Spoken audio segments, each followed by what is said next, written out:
The land war in Ukraine has occupied most attention among the media and analysts since the full-scale war began in February 2022. But what happens in the Black Sea is perhaps where we should be focusing more on. The Battle of Snake Island and the sinking of the Moskva grabbed the headlines for a short while, but the Black Sea is an overlooked factor in understanding Russia's motivations for invading and for how victory will be defined by Ukraine, including the taking back of control of Crimea and the Black Sea ports. Welcome to Silicon Curtain Podcast. Please like and subscribe if you like the content we produce. It will really help their popularity in Google's YouTube's algorithm. And do, of course, please consider becoming a patron to support the work we do. Henry J. Hendrix is a retired United States naval captain. He has served as an American defense analyst, an historian, official historian and curator of the Navy, and an author. His written work has focused on the composition of the United States Navy force, the structure of the Navy, the role of aircraft carriers in modern strategic environments, and the structure of the carrier air wing. He also publicly supported a recent plan to build a 350-ship Navy. Jerry Hendrix is president of Hendrix and Associates as well. I'm absolutely delighted to welcome you to the channel, Jerry. Well, it's great to be here. Thank you very much. Now, that could have been a very extensive introduction. Hopefully that was all accurate, though. It is. It is. I grew up in the Midwest and was in the Navy for 26 years. I always told people that having grown up on a dairy farm, I had a choice of either joining the circus or running away to join the Navy. I chose the Navy, perhaps a more legitimate form, and it provided me with great opportunities. I deployed overseas 6 times, 5 times in support of combat operations. I never saw actual personal combat myself. I was never shot at, but at the same time, I made several trips to Iraq and the Middle East, operated off of Yugoslavia, flew over it, and then had one deployment actually chasing drug runners in the Caribbean. But very much, the old phrase was join the Navy, see the world. And I had that opportunity. I saw a great deal of the world, fulfilled all of those boyhood hopes and dreams. And now I continue to work on defense and naval related topics. So I enjoy it very much. And perhaps those days were, during the Cold War, perhaps a little bit more predictable. And indeed the 90s as well, when we thought the end of history would mean that the sort of thing we're seeing in Ukraine is something out of the pages of history and not to be repeated. And it's an extraordinary day we're speaking on, of course, because we can't help but start with the topic of the mining and destruction of the dam on the Denipro, which the Russians, almost certainly the Russians, have carried out. Yeah, it's interesting. Humanity and human history runs along rivers and oceans. Still to this day, majority of the human population lives within 100 miles of water, depending on where you are. Cities are built where rivers converge, and so this idea of the dam being blown, and it's almost certainly the Russians who blew the dam. The Ukrainians had no interest in blowing that dam and destroying a power source, or for that matter, a cooling source for the local nearby nuclear plant. This is very much, it seems to me, from a military standpoint, a move by the Russian military to try to interfere and slow down the Ukrainian offensive, which has just begun in the last 48 to 72 hours, to limit the maneuver space for the Ukrainians as they get on the roll. Now, what is amazing is, to the extent that the Russians have attempted to blame the Ukrainians for this, and their surrogates in the press are out all around saying Ukrainians blew this, when in fact any logic that looks at this sees absolutely no interest whatsoever for the Ukrainians. But the real thing here is this idea of water and movement, and how water informs our foreign policy, how it forms borders and boundaries between different areas. And so once again, the Denipro, one of the great rivers of civilization, one of the great rivers of the world, is sort of front and center in this battle space. And so I always found it interesting on how human history flows along either oceans or rivers, and it's happening yet again today. And for the audience, as we record this, today is June 6th, D-Day, which again, another water-related amphibious landing that's important in my family's personal history as well. So I just find it interesting that here we are on D-Day, once again thinking of a waterborne operation. And it also brings in to mind, I think, the elephant in the room, which is the Black Sea, because one of the effects of mining this dam is not only to make it far more complicated for a potential sort of assault on those southern areas, potentially it also deprives the Crimean Peninsula of fresh water supply, because that's a very challenging sort of territory. And indeed, the water supply being provided from essentially Ukrainian territory was one of the key decisions that caused Crimea to be actually, registered from, within the USSR, from the Russian Federation within the USSR to the Ukrainian Federation. It was quite a tactical, water-based decision, partly. Yeah, so it is interesting.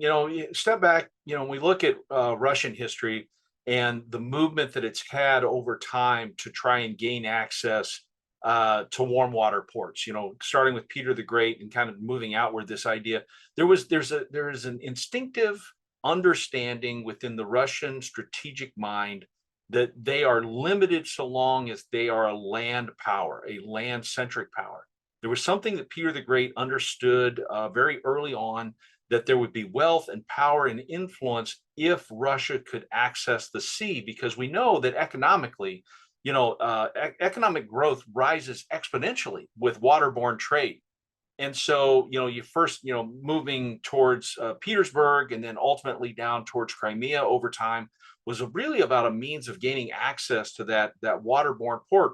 And so Ukraine, the breakup of the Soviet Union, what happens with Ukraine, the fact that Russia had become separated from one of its main, not only naval installations, but also a main commercial sector.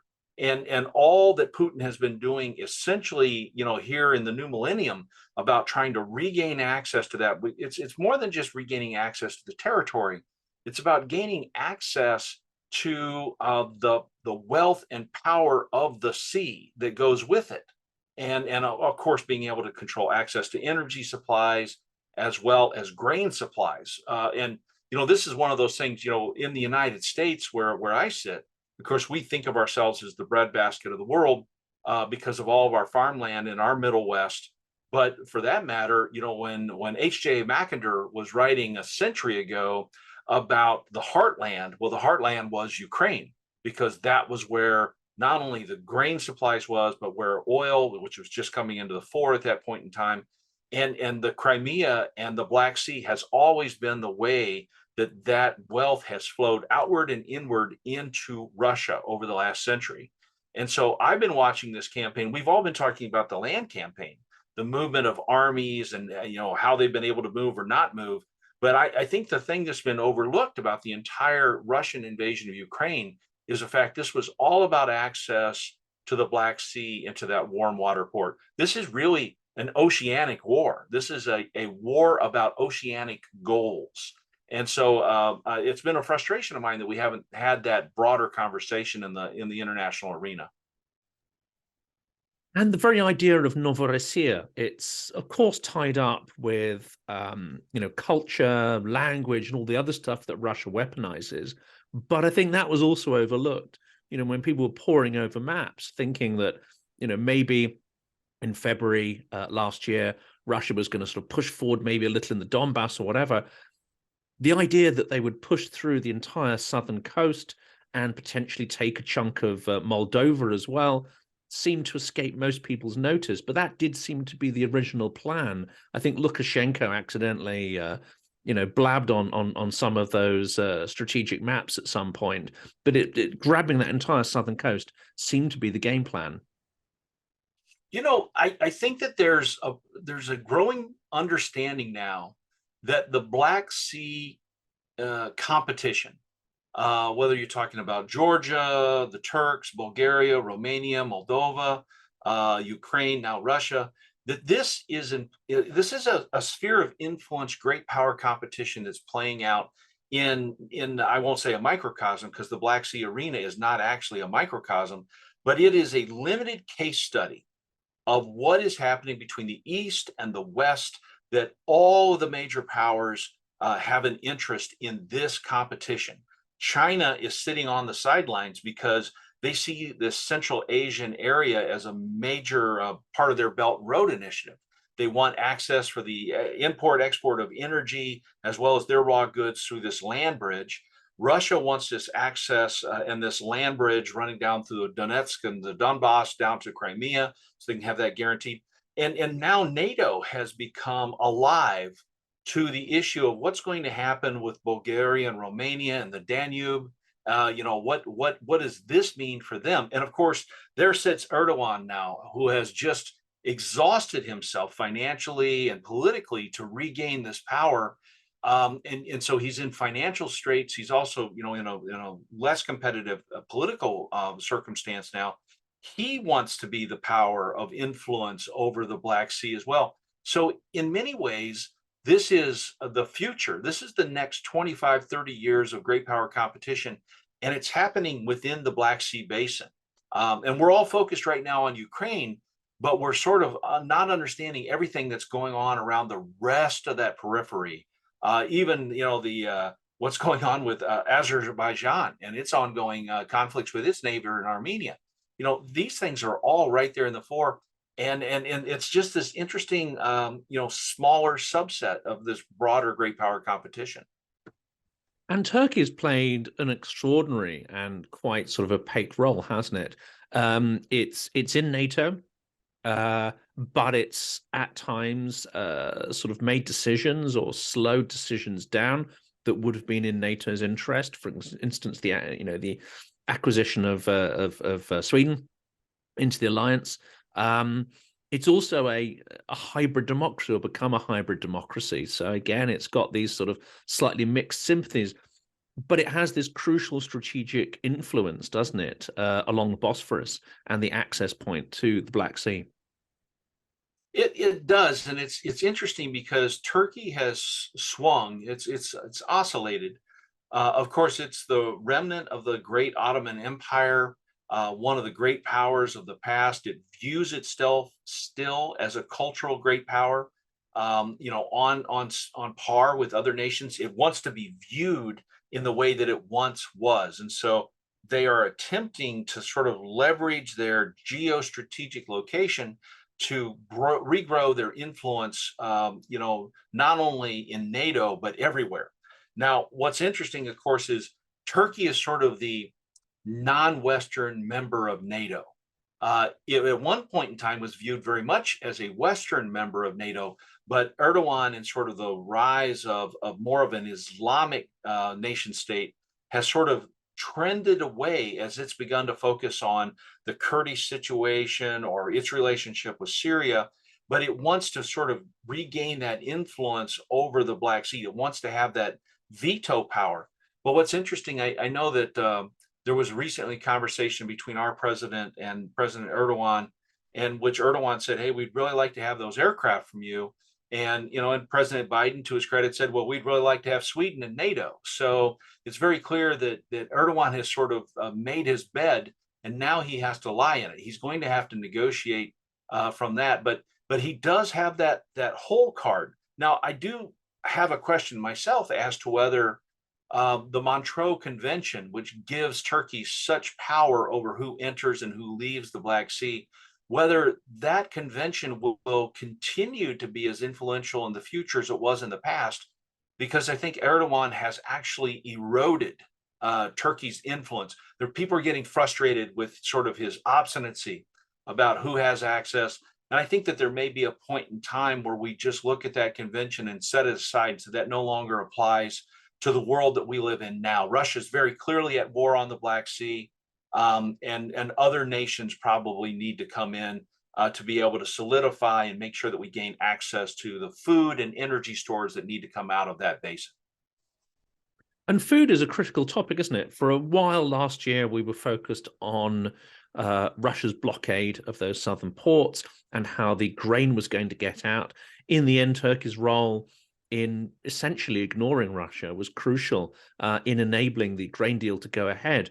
In a couple of months, we're going to be faced with the same challenge once again, aren't we? Of whether Ukraine can ship its goods to the third world, or whether, man-made famines result from not being able to get that out.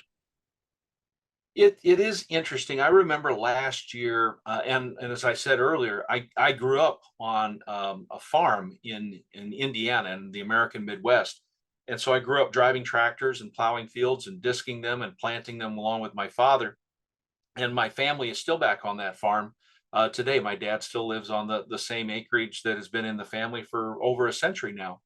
And I remember last year watching the beginning of this war and seeing all those great, sort of almost funny movies of Ukrainian farmers using tractors to tow tanks, Russian tanks, out of the roads and sort of go out and steal them. But what hit me at that time was every moment that tractor is being used to haul tanks, it's not plowing those fields. And we know, as a person with a background in agriculture, we know how big both Turkey and Russia, those regions of both nations, how much they contribute to the global agricultural yield, whether it's soy or corn or wheat or sunflower seeds or sunflower oil. They are major exporters of those.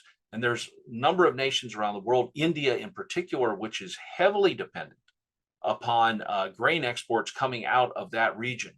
And so, one, I had real questions of whether they were going to be able to get those fields planted.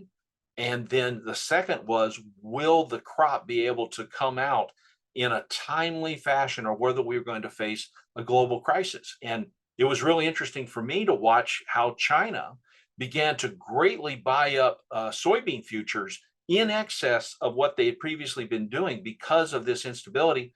And those futures on grains got so high that some of these nations, India in particular, some of the smaller nations in sub-Saharan Africa, were suddenly facing price of grain that had doubled. And thus, this war was having real impacts on the bottom line with grains around the world as those prices soared. So I think coming to that understanding of how the entire world's economy is sort of knitted together, energy and food, coming out of this region and the impact it has, I think we're understanding, that Ukraine is a critical component of the global economy. And in the future, potentially hydrocarbons, minerals, and so on. It is reported that eastern Ukraine is extremely rich and practically untouched in terms of sort of future mineral wealth. Now, again, getting that stuff out of the country on trains and so on is not nearly as efficient, cost effective, I would imagine, as using sort of shipping routes. There's nothing, there is no cheaper form of transportation than shipping. The only thing that actually limits how much can be brought out of the Black Sea by sea is actually the Bosphorus. You cannot, for instance, use what we call a China Max ship, 200,000 to 400,000 tons, cannot do the transit of the Bosphorus. But we have we understand what the maximum size of both container ships and cargo ships coming out of there, oilers that can come out of there. And so we've right-sized an entire aspect of the merchant shipping fleet for Black Sea into the Mediterranean trade. It's interesting how specialized that particular aspect of the merchant fleet is on a global scale, because it is so crucial. And we didn't really realize how crucial it was until this war occurs. And then we saw that portion of the fleet be sidelined because they couldn't get filled or they couldn't be emptied. And so, it's interesting, the level of investment, because that goes to both banking and loans. Almost no ship in the world is actually wholly owned by the company that operates it. Banks generally own most of the shipping around the world. And when that ship gets sidelined, when it is not operating at scale, then that ship is losing money, and the banks are losing money, again, having an impact on the global economy. But what is interesting, come back to your first point there, is that this idea of the globalized economy is something that was overlooked, and the role of merchant seaborne shipping and how cheap it is to ship. You simply cannot make it up on highways or rails about how much goes by sea. It's almost 90% of global shipping goes by sea. It's incredible. And that suggests that for the Ukrainian economy to be viable, I mean, sure, they can build tourism in future, their tech industry is booming, but it does suggest that if they don't control their shipping routes and the southern ports, and potentially if they don't control Crimea itself, their very economy may not be nearly as viable as it would be if they, control that sovereign territory again. And that's correct. And what's important is also understanding that certain ports are crucial. You cannot create easily an artificial port. You need a port that has a certain amount of shelter. It has to have a certain amount of depth. You need to be able to have piers and quays to bring larger ships alongside to be able to load and unload those. Russia has made a clear stab at controlling the viable commercial ports that used to be under Ukrainian control on the Black Sea. And so that everything would actually have to come by those to be able to get unloaded onto these container ships or these grain ships or the ore ships. And so, Ukraine needs to recover those if it's going to have a viable economy. Even if Ukraine tomorrow became a member of the European Union and the European Union began to make investments in it, Ukraine would not be able to have the same level of trade in sort of these vital components of its economy, grain, energy, ores that we might see in the future. That's not going to go overland. We need to have access to the sea, and that access has to come into these ports. So we could probably create, coming back to the D-Day aspect, an artificial mulberry-like port like we did off from Normandy. But the fact is that it's not going to, it's going to be very expensive, and it doesn't hold up in the long term as a natural geographic feature. And that brings us on to an interesting point, because the Ukrainian Navy was largely captured in 2014 when Russia took over Crimea and the port of Sevastopol fully. Ukraine doesn't have a navy, and yet Russia has not been able to dominate the naval part. Well, it's really failed on the air control part as well. But it's a surprise, isn't it, that Russia has not been able to dominate this sort of maritime part of this war? So, there's an old saying that goes back to the Lord Nelson's time with the British Royal Navy, that a ship's a fool to fight a fort. And the fact is what the Ukrainians have proven is that if you have a strong defensive position ashore, if you have the ability to project power from the shore to the sea, that is a position of great advantage. So the Russians, it looked like they were for a long period of time were getting ready to do an amphibious assault into various Ukrainian port cities. Odessa comes to mind. But what we saw is that a lot of those ships sort of circled offshore, and then little by little they were being attacked, whether it was by missile or by mines or by small patrol craft. The fact is what they found was, as long as you had the ability to surveil what was going on the Black Sea, and it's clear that the Ukrainians have access to ISR assets and have a good sense of where things are on the Black Sea and where things are moving, they were able to target in a very effective way a number of these platforms out there. The most prominent of which was, of course, the Slava-class cruiser Moskva, which was taken out very suddenly by two missiles, launched from land bases. There's a lot of interest in that. I looked at that, and people asked me at the time, is this a turning point? Does this demonstrate that there is no future for surface craft in naval war? And I would feel more confident in my answer if I had a really good sense of how ready the Moskva was coming into that. I've seen indicators that she did not even have her air search radars on and looking along the threat axis when these missiles came in. And if a ship is prepared, if it's at general quarters, if it's searching and has the ability to defend itself, it has a much more higher likelihood of defending itself and then being an effective offensive weapon. And I'm just not sure where Moskva was. So I'm not ready to declare the end of the cruiser and destroyer age, but it certainly has given the world pause to think about how close into an enemy shores are you comfortable in going in an age where you have even subsonic missiles that have great lethality out to 100 miles from shore. And the Black Sea, a large majority of the Black Sea is within 100 miles of shore. So it's definitely an environment that surface craft are under continuous threat there. And Ukraine has had Western missiles. I think they were Norwegian, very effective ones, but also Ukraine historically has had, extraordinary engineering industry, and they are developing their own class of missiles. Do you think they've come to realize that they cannot be 100% assured that they will get what they need from Western allies? So they need, sort of like Israel, to develop many of these technologies themselves. Well, you remember they've been in this netherworld, caught between the two worlds for most of the last 20 years. They were not part of Russia. They didn't want to be part of Russia. They were not part of Europe. They wanted to be part of Europe. They'd made that very clear. And so being out on their own, and by the way, having a very viable arms industry. I mean, we must remember that Ukraine was building ships for the Soviet Union for much of the longevity of the Soviet Union. And in fact, China's first aircraft carrier came out of a Ukrainian port where it was towed over the Varyag that went over there. So the point here is the Ukraine had a good, robust defense industry. They were building missiles. They know how to build aircraft. They certainly know how to build ships.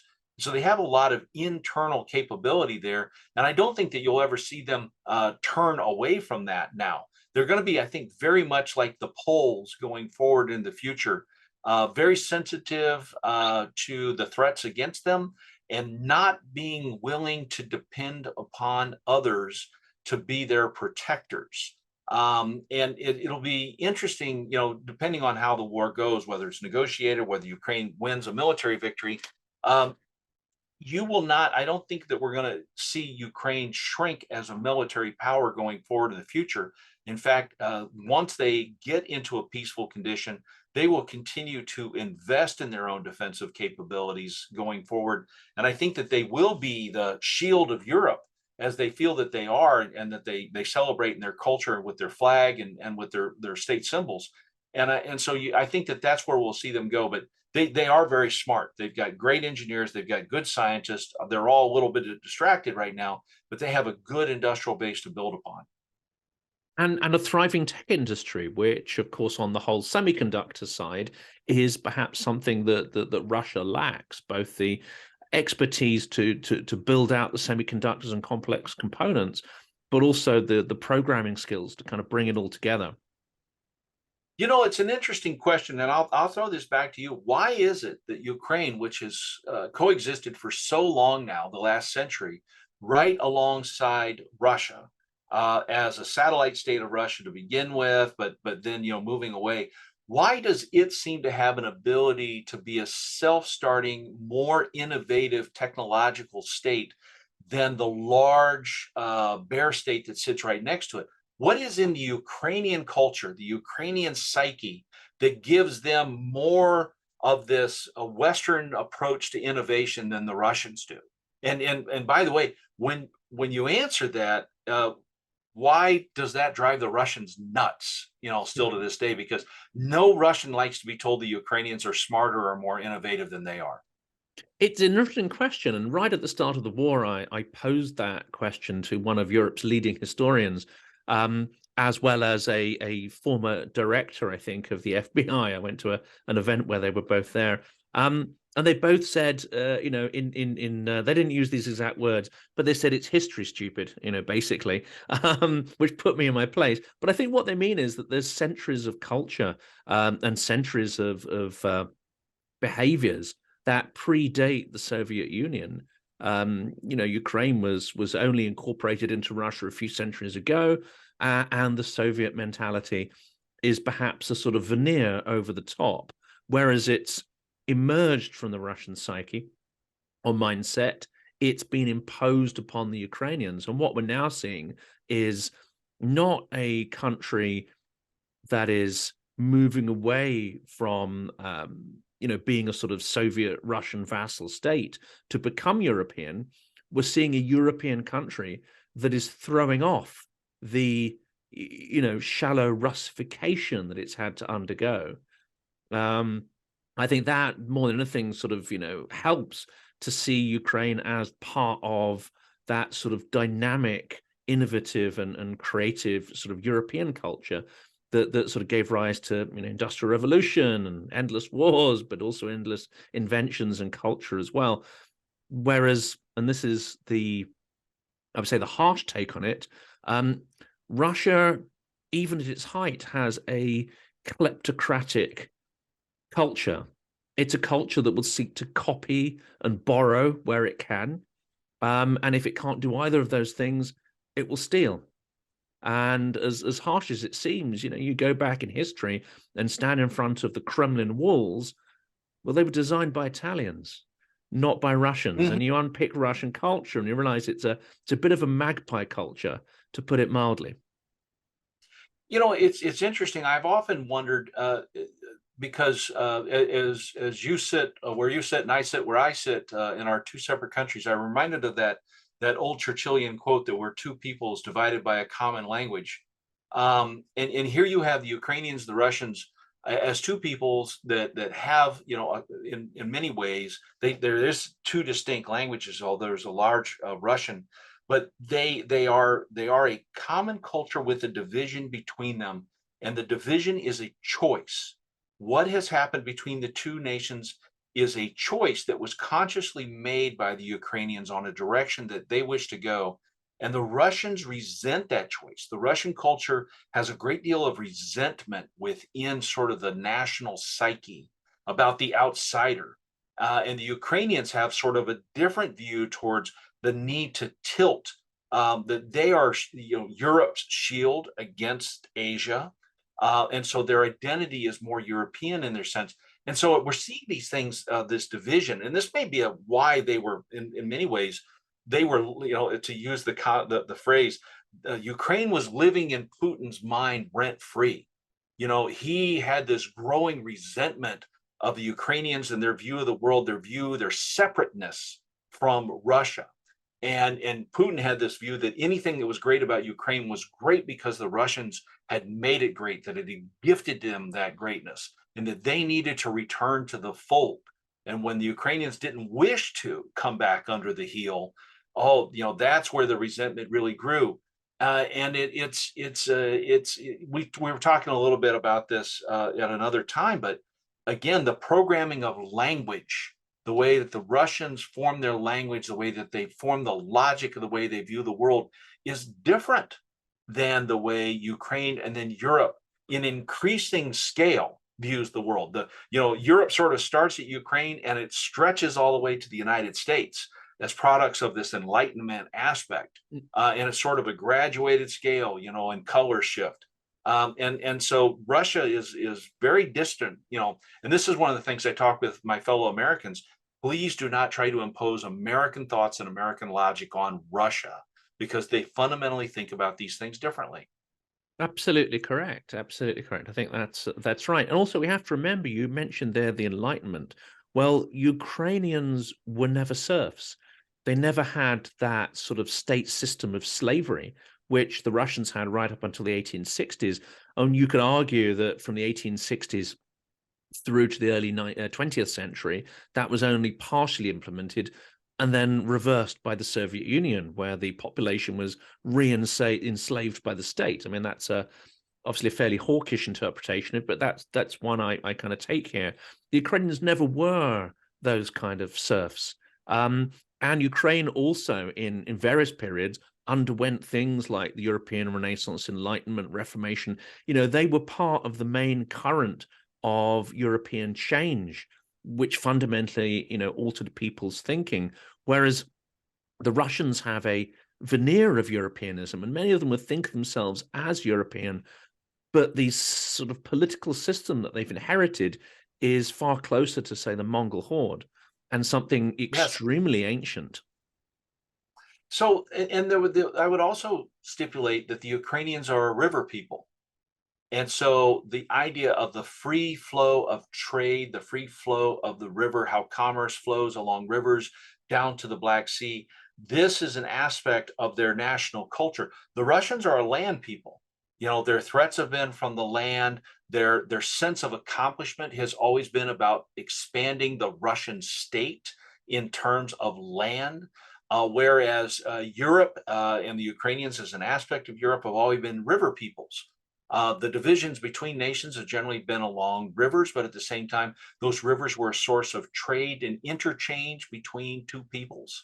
And so this idea, and this is one of the things I brought up in my book from a couple of years ago, this idea of free trade as a vector for freedom is very counter to the way that Russians view the world.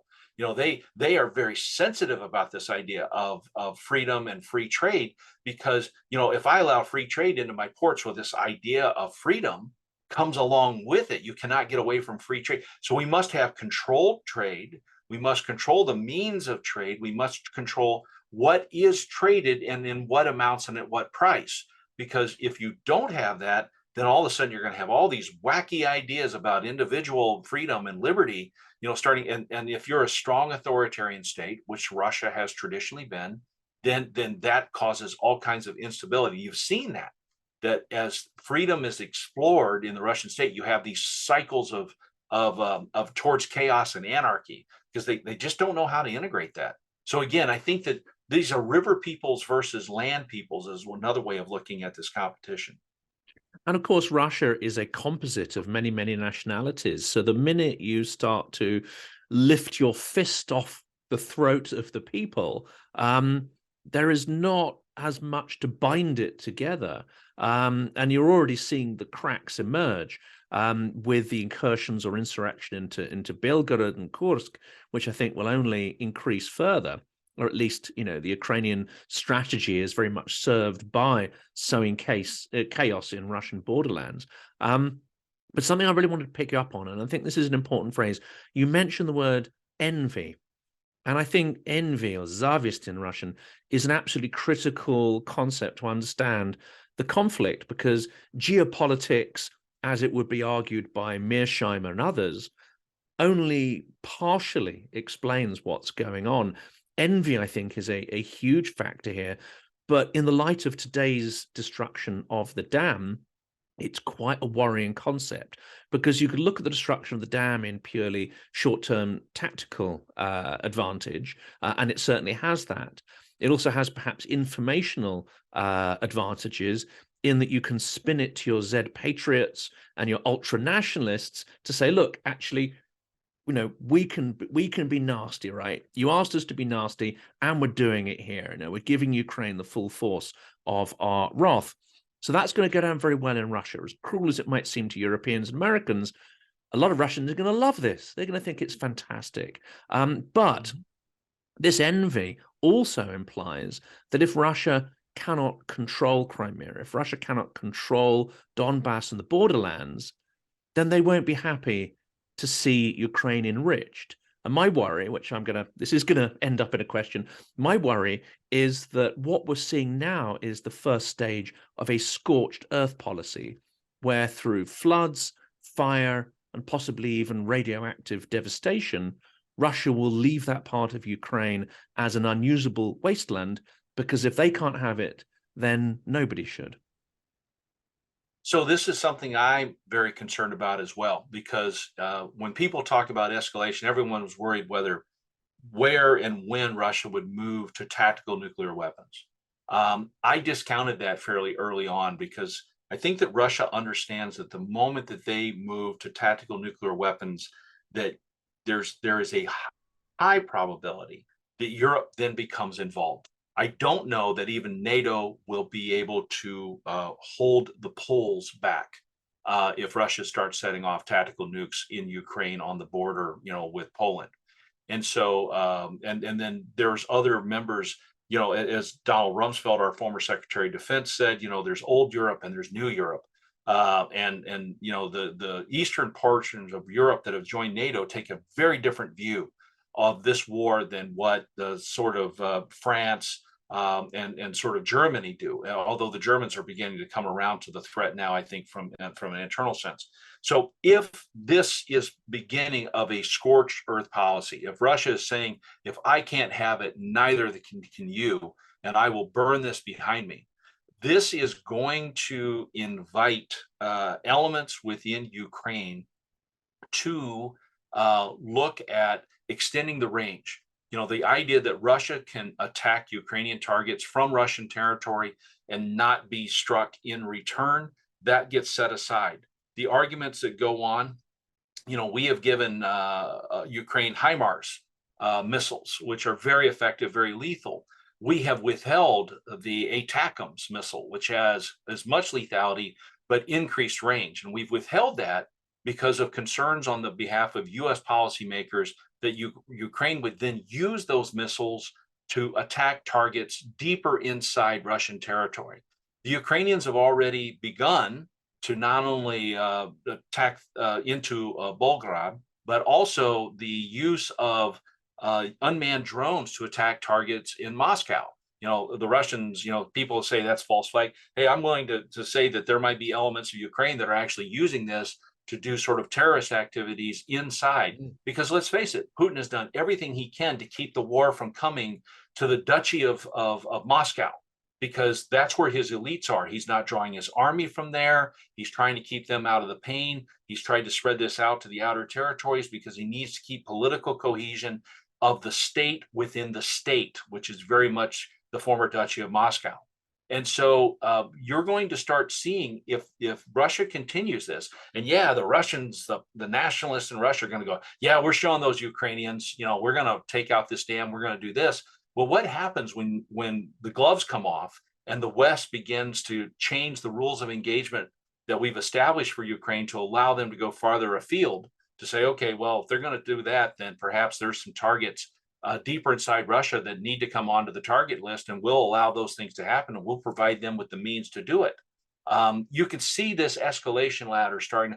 You know, Wolstedter's escalation ladder, we're going to start climbing that right now. Whether we get to tactical nukes, I can't tell you that, but I will tell you, before we get to tactical nukes, or even immediately after that, there's a whole lot more Western support that's going to come in on this.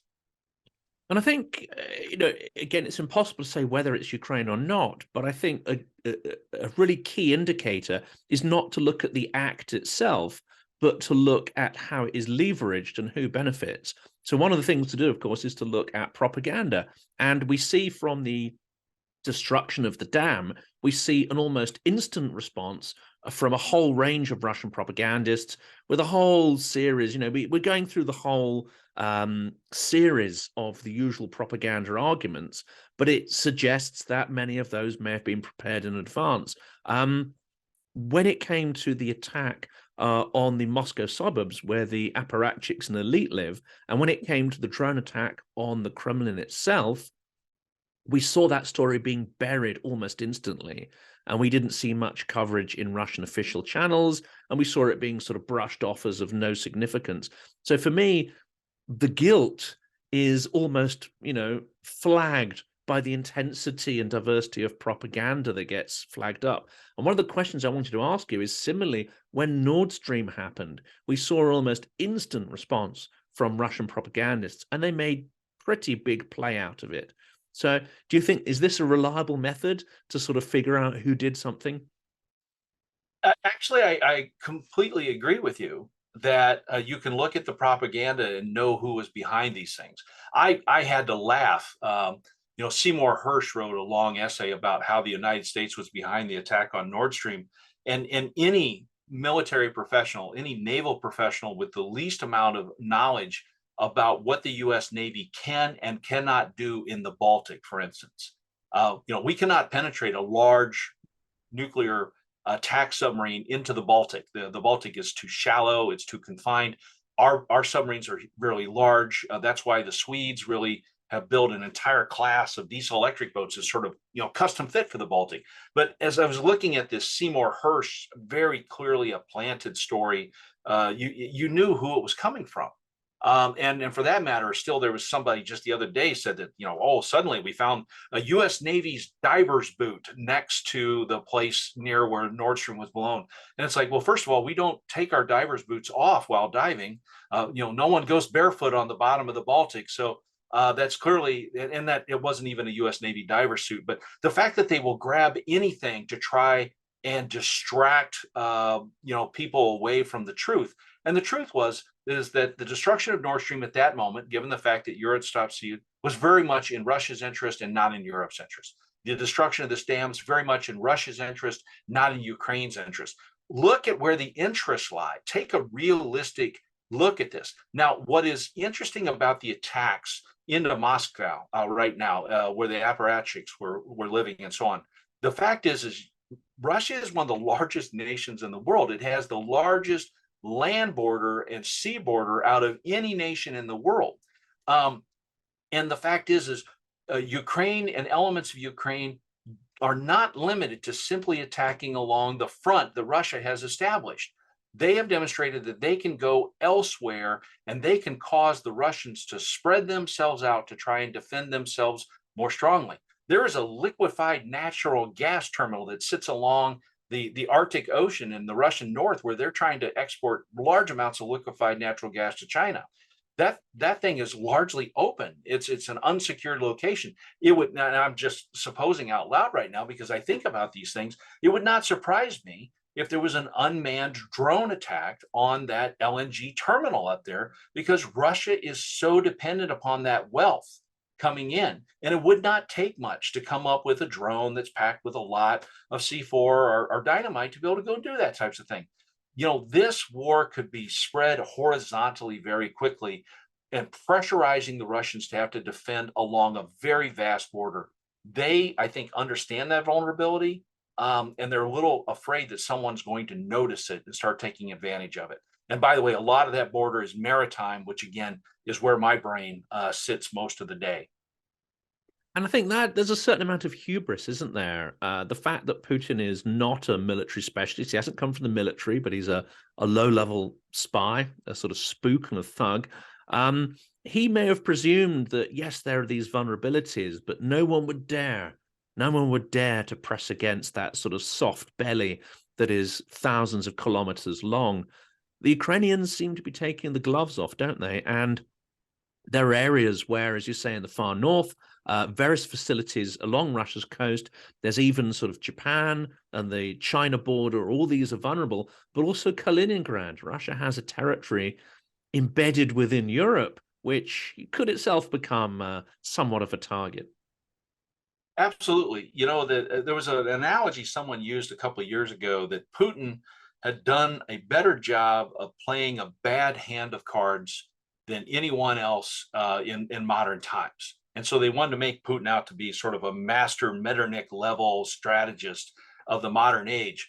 But there comes a moment, and we're approaching that moment right now, some 18 months into this campaign, where, and I'm using the poker analogy in the bad hand of cards.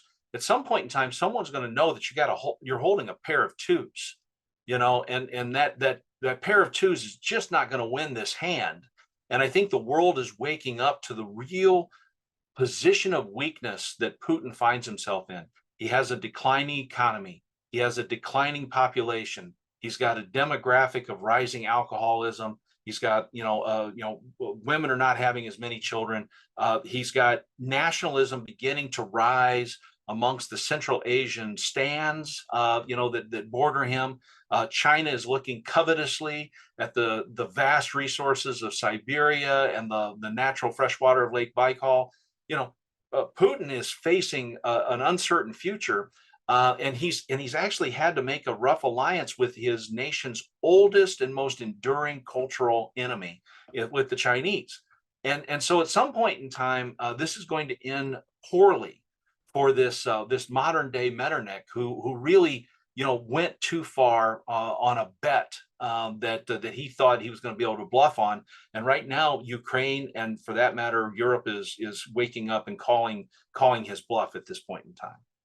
And do you think he's precipitated the actual disintegration of the Russian Empire? Something which was not necessarily inevitable, but he has exposed the weaknesses, the fragility, and even the brittleness of not only the system he's built, but also the country, the patchwork of nationalities which he inherited. I do. And in fact, I think that there is a strong probability that both Putin and Xi Jinping in China, because again, China is a patchwork, an artificial creation of a patchwork of different nations and cultures and even languages that has been brought to go together over the last millennium. Um, because China decided to go for it, to become a great global power, and sort of, now is the time to come out from under the cover of their diminutive position that they had kept in the past. And Putin made this moment to go for it as well. It was sort of this authoritarian moment where they thought that the United States was distracted by our two wars in Iraq and Afghanistan. They've decided to make this push over this last decade, and now they're both sort of being called. Neither one of them is or was in as strong a position as they thought they were. Their position of weakness is being revealed.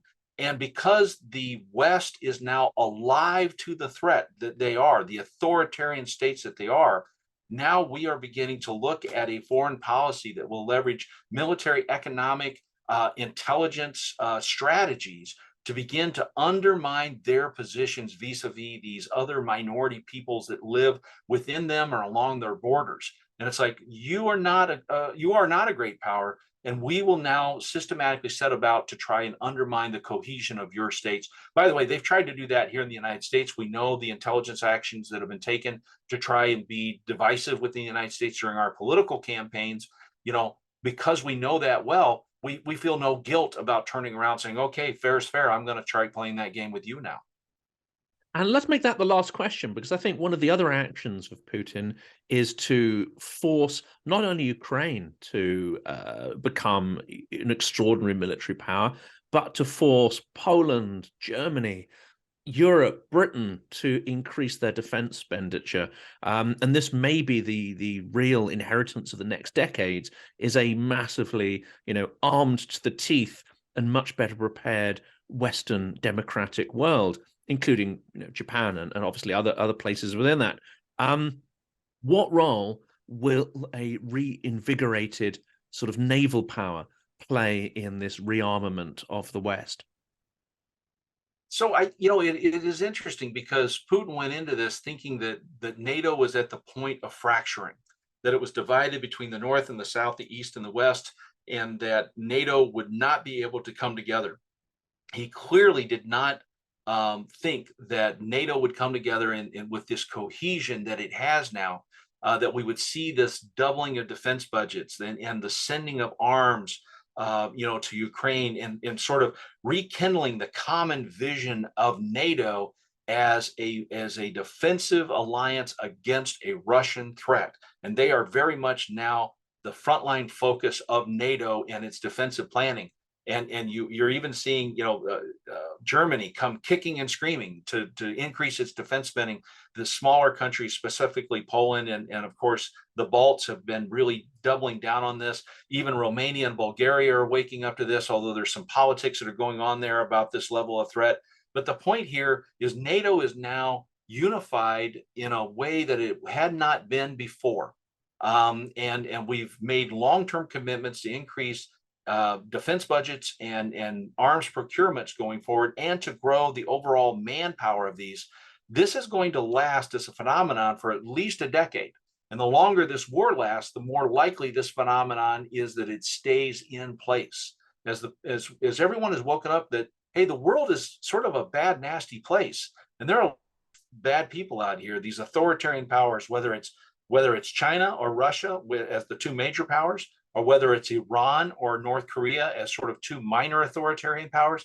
The fact of the matter is that the authoritarians thought that their moment was returning, and they wanted to make that movement, and the West, the capitalistic, democratic West, needed to make these investments to defend itself once again. Well, that's a great place to end on, and I think it's opened up the potential for many discussions, including China, and we're going to do future episodes on the challenge of China as well, and the sort of democratic slide in places like Hong Kong. But Jerry, I wanted to give you a huge thank you for sharing your insights. This has been a incredible conversation looking into some of the, I would say, lesser examined aspects of the war. I would love to come back and talk with you again. We barely touched on the Baltic or the Arctic, and I think that those are two major areas of competition, especially as the Finns and the Swedes have come in to NATO to join with the West to cooperate more closely. I think that Russia is finding itself an island state surrounded by water that can be occupied by others. It's got some strong positions, like in the Arctic, but it's found itself in weakened positions in places like the Baltic. And so those are great conversations. I'd love to have those with you in the future. And this has been really enjoyable. Thank you for asking me to come on with you. Thank you so much, Jerry. It's been a massive pleasure.